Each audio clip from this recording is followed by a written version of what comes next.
pour le quintet du Canadien. Matheson qui reprend. Remet. Belle passe à Anderson, on a échappé. Anderson le tir. Bloqué par Pickard. Territoire. On passe près du revirement, mais la transition est efficace. Il faut absolument profiter des lacunes défensives des Oilers et d'attaquer directement leur gardien. C'est ce que Josh Anderson va faire sur cette séquence, lui qui a inscrit un but hier à New York. Tente de déjouer du revers le gardien Pickard qui le suit très bien dans un déplacement vers sa... Hudson qui remet derrière lui. Voilà Caulfield ensuite qui cherche à reprendre. Draisaitl intercepte et la rondelle est tout juste maintenue par Savoie. Voilà Ekholm, tir bloqué par Dobesch. À McDavid, à Draisaitl. Draisaitl, tir, bel arrêt Dobesch avec la jambe droite. McDavid qui reprend. McDavid plaqué par Matheson. Voilà Bouchard qui remet derrière.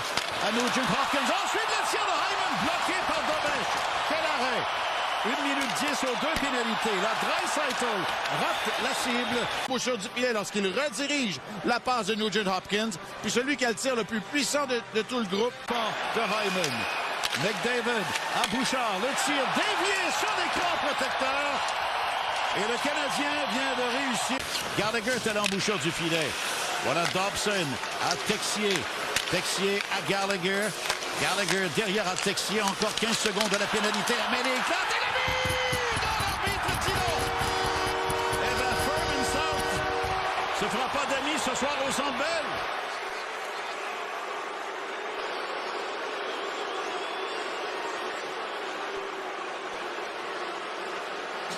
Dès la séquence, Brad Buckmara qui a choisi de refuser le but. On va l'écouter d'ailleurs.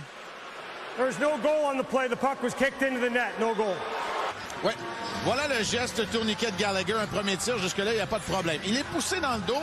Et là, regardez, le bâton pousse la jambière et avec son pied droit, et écoutez, ça va être très difficile.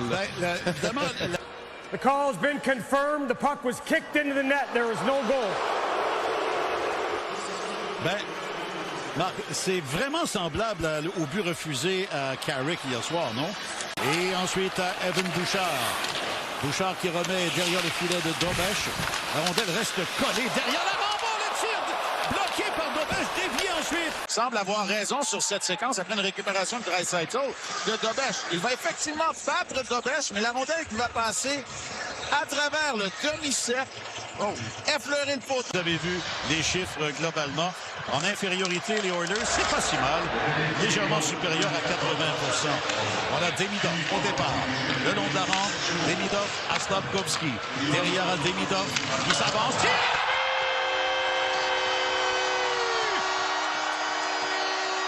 Ai-je bien dit un tir de Demidov, Marc? C'est 1-0. Vous voulez savoir pourquoi Ivan Demidov doit tirer plus souvent? Pièce à conviction A.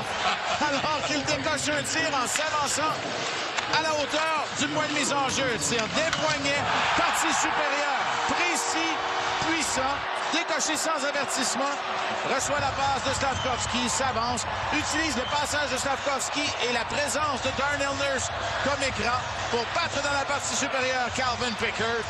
On veut le voir tirer plus souvent. Le disque ensuite est intercepté par Evans devant McDavid. Quel travail de Jake Evans ce soir. Et encore lui qui reprend. Et là, Bouchard intervient devant lui. Et quel cadeau de McDavid! Joe Veleno! Un cadeau de Noël 2 semaines avant le temps. C'est 2-0. Il fallait faire rapidement. Tu soulignes le travail en échec avant de ce trio parce que oui, on a jumelé Veleno en compagnie de Anderson et Evans après le jeu de puissance du Canadien avec un revirement en plein cœur de l'enclave. Veleno ne prend pas le temps de le déballer ce cadeau, Pierre. Il décoche un tir en se retournant. Dobesch. Et le retour récupéré par Savoie. Interception de Suzuki en échappé. Suzuki tire bloqué par Pickard. 2-0 Pickard. Échappé cependant. Il y a une perte d'équilibre de la part du capitaine et un coup de harpon de la part de Pickard. Seconde pour la plupart des joueurs qui sont là. Voilà Bouchard. Oh, et interception. Et l'échappée d'Alexandre Texier. Texier le tire. Et encore un arrêt de franche alors que Pickard effectue l'arrêt avec le bouclier. Il va venir aussi. Hudson retourne la rondelle derrière à Demidov. Et ensuite, c'est Suzuki à Caulfield, vers Hudson, à Slafkovsky.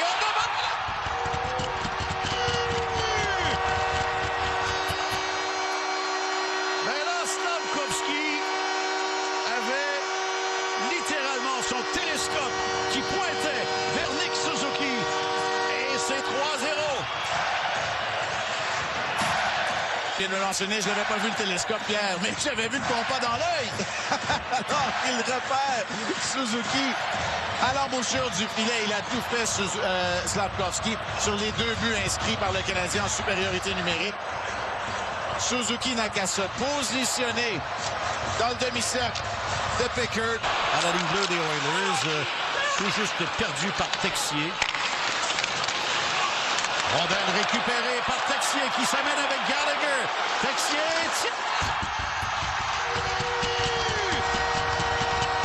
oh, quel but important pour Alexandre Texier. C'est 4-1.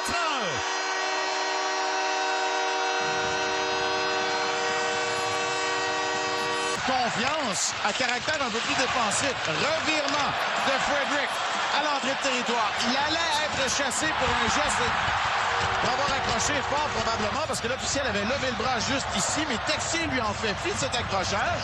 Choisit le tir du côté rapproché lorsque Nurse plonge pour couper la ligne de passe de l'autre côté vers Gallagher.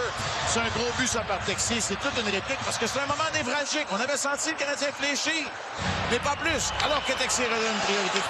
Et Oliver, performant. Et Oliver Kapanen nous l'a dit en entrevue. Et tu auras le plaisir, Marc, de mener une entrevue sur la patinoire. Donc, oui, absolument.